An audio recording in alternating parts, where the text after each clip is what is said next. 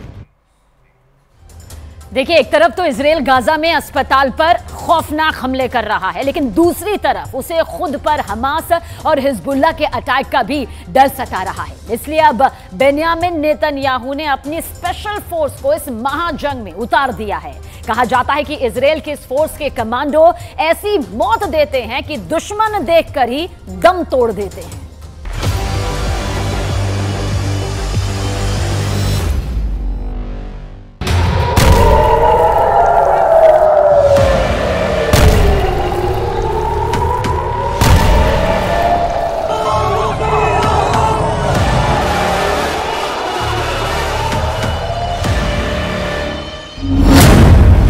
Hamas के खिलाफ Israel का सबसे भरोसेमंद हथियार मोसाद फेल हो चुका है। इजरायल की सबसे एलीट यूनिट शिन बेत पूरी तरह से नाकाम हो चुकी है। इजरायल की आर्मी अब तक हमास का पूरी तरह से सफाया कर पाने में नाकाम साबित हुई है। दूसरी तरफ हिजबुल्लाह ने इजरायल पर चढ़ाई करने का इरादा पक्का कर लिया है। ऐसे में नेतन्याहू को समझ में नहीं आ रहा है कि वो क्या करें। 7 अक्टूबर को हमास ने इजरायल पर हमला किया था। उसके फौरन बाद ही इजरायल के प्रधानमंत्री ने जंग का ऐलान कर दिया और कसम खाई कि वो अब हमास और उसके हमदर्दों का नामो निशान मिटाकर ही दम लेंगे।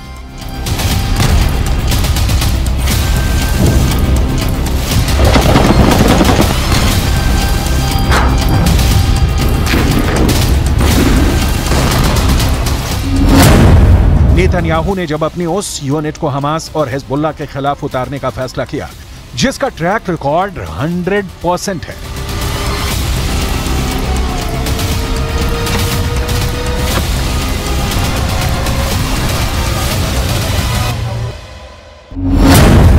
इजरायल ने युद्ध में अपनी यूनिट नंबर 504 को उतार दिया है। यूनिट नंबर 504 यानी वो कमांडो टीम जो एक हमले में 50 दुश्मनों को मारती है और फिर बाकी 500 दुश्मन हमला देखकर दम तोड़ देते हैं। यानी ये दुश्मनों को इतनी दर्दनाक मौत देती है कि 10 गुना दुश्मन देखकर मर जाते हैं।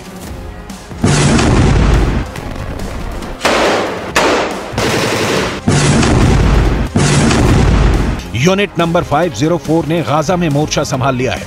हाईटेक हथियारों से लैस 504 यूनिट के सैनिक चुन चुन कर हमास के लड़ाकों को मार रही है, टैंक से अटैक कर रही है, बिल्डिंग से दुश्मनों पर गोलियां बरसा रही है, हर उस बिल्डिंग में जाकर हमास को ढूंढ ढूंढ कर उनका खात्मा कर रही है। हमास का छुपना मुश्किल सा हो गया है। हमास के सामने मौत है और यूनिट नंबर 504 इसकी पूरी गारंटी के साथ गाजा में उतरी है।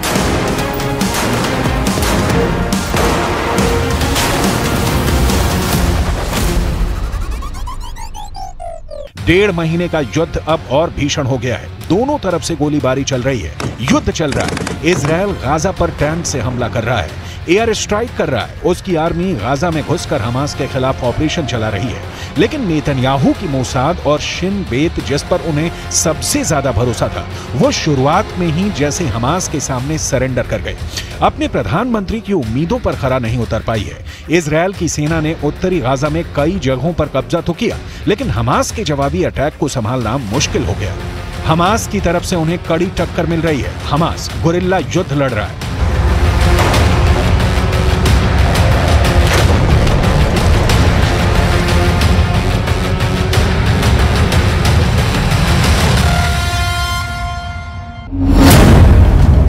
यही वजह है कि गाजा में चल रहे युद्ध में इजरायल के 70 से ज्यादा सैनिक मारे जा चुके हैं। ये इजरायल के उन सैनिकों के अंतिम संस्कार की तस्वीरें हैं जिन्हें युद्ध के दौरान हमास के लड़ाकों ने मार दिया। इसमें 23 साल के सैनिक माज केरेट बत्तिया भी शामिल थे, जिसे हमास के लड़ाकों ने मार दिया। माज केरेट गाजा में अपने साथी सैनिकों के साथ हमास के खिलाफ मोर्चे पर थे। तभी एक ऐसा हमला हुआ कि जान बचाकर भागने की नौबत आ गई, लेकिन कामयाबी नहीं मिली। वो जिस ऑपरेशन का हिस्सा थे उसमें इजरायल के एक लेफ्टिनेंट रैंक के अफसर की भी मौत हुई है।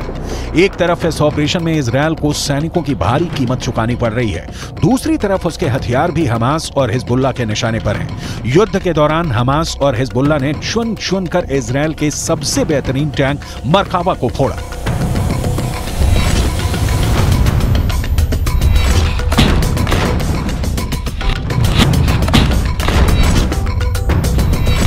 इन तस्वीरों को पूरी दुनिया ने देखा जब हिजबुल्लाह और हमास ने इजरायल के टैंक पर अटैक किया।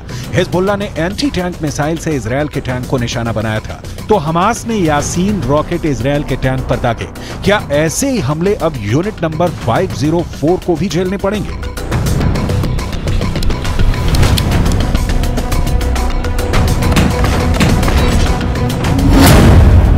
(1973) में योम किप्पुर युद्ध के बाद इजरायल को यह समझ में आ गया था कि उसकी डिफेंस फोर्स की इंटेलिजेंस मिस्र और सीरिया के हमलों का पता लगाने में नाकाम रही है। तब सरकार ने मोसाद और शिन बेत को मजबूत करना शुरू किया। इसका मकसद था कि कई एजेंसियां कई तरह की जानकारियां इकट्ठा करेंगी। अगर एक चूक भी जाती है तो दूसरी खतरे का पता लगा लेगी। लेकिन 7 अक्टूबर को हमास ने अचानक इजराइल पर हमला कर दिया। इस हमले के बाद से ही लगातार मोसाद पर सवाल उठने लगे। उसको फेल करार दे दिया गया। एक समय मोसाद और शिन बेत लेबनान में सक्रिय थी। यूनिट 504 भी एक समय यहीं थी। बाद में मोसाद का फोकस ईरान और इंटरनेशनल आतंकियों पर हो गया। वहीं शिन बेत को गाजा से जुड़ी जिम्मेदारी मिली। यूनिट 504 ने गाजा के अपने जासूसों को शिन बेत के हवाले कर पूरा फोकस लेबनान पर लगा दिया और अब हमास और इजराइल के युद्ध में 504 यूनिट की एंट्री हो चुकी है। लेकिन इजराइल की यूनिट नंबर 504 को सिर्फ गाजा में हमास की ही नहीं बल्कि लेबनान बॉर्डर की भी जिम्मेदारी मिली हुई है। इजराइल पर गाजा से तो टक्कर मिल ही रही है, लेबनान बॉर्डर भी उसके लिए सिरदर्द बना हुआ है। ऐसे में इजराइल फंस गया है कि वो गाजा संभाले या लेबनान बॉर्डर पर फोकस करे।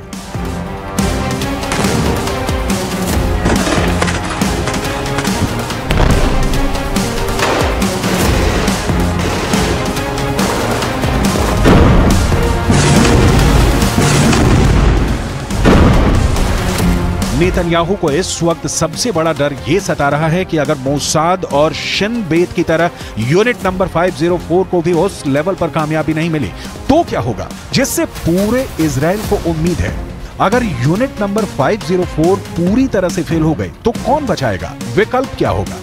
इजराइल को इस वक्त हमास और हिजबुल्लाह ने पूरी तरह घेर लिया है और इसमें उसकी इंटेलिजेंस एजेंसी और एलीट यूनिट फेल साबित हो रही है। लेबनान बॉर्डर से हिजबुल्लाह लगातार इजराइल पर हमले कर रहा है। ये उत्तर इजराइल के लेबनान बॉर्डर की तस्वीरें हैं। यहां हिजबुल्लाह के लड़ाकों ने आईडीएफ के बेरानेट बेस पर हमला किया और उसे तबाह कर दिया। इजराइल की आर्मी की तरफ से बताया गया कि लेबनान के बॉर्डर से एक के बाद एक हमले किए गए। हालांकि इजराइल के लिए इसमें राहत की बात यह रही कि उसके किसी भी सैनिक को कोई भी नुकसान नहीं पहुंचा। इजराइल को यह भी पता है कि हमास और हिजबुल्लाह के पास जब तक हथियार रहेंगे तब तक उसकी जमीन पर हमले होते रहेंगे। लिहाजा इजराइल के निशाने पर हमास के हथियार गोदाम है। इस तस्वीर को आईडीएफ ने जारी किया है।